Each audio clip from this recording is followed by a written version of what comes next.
part of our ongoing program to promote board games from Aotearoa, New Zealand.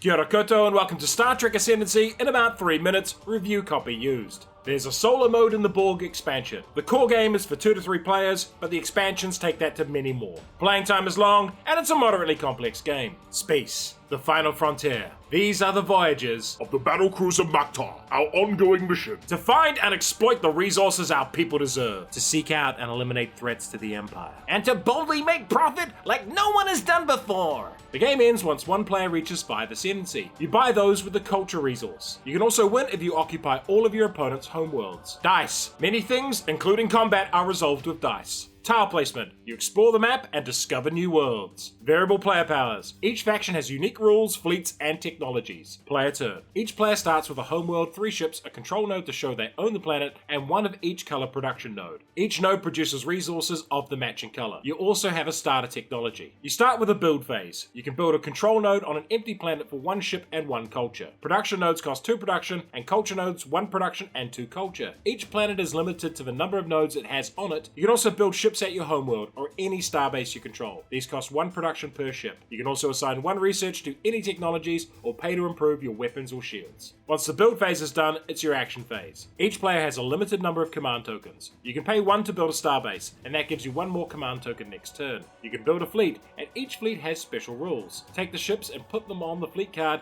and place a fleet marker in their place. You can go to warp, place a ship or fleet off the board with a warp token. You can then move to an existing region or roll the big die and place a new tile on the board, using a connector the same size as the roll. When you explore a new world, draw 1 of these cards and resolve it. Here we discover an existing civilization and place a node and a warp marker down. You spend a command and culture to attempt hegemony on a world. You must roll your ascendancy plus any modifiers and get more than their total nodes plus warp tokens. If you succeed, place your control node on the planet. You can start a ship battle for a command token. Each ship hits on a 5+, your own weapon upgrades improve that number, and your opponent's shield upgrades make it worse. They then invade the world. A defending world rolls dice equal to their nodes. As the Klingons only got 1 hit, they destroy a node, but then they attack again and conquer the world, placing their control node down. Some other notes. Systems with this symbol are dangerous and will blow up your ships if you roll that number or higher, but you can gain research from them. Once you are in contact with an opponent, you can trade with them and also start the round by bidding for initiative. Finally, end the turn by producing 1 resource for each node you control and flipping your command tokens. Why would you like this game? Star Trek Ascendancy is a 4X game that gets an awful lot right. First of all, exploration is fun,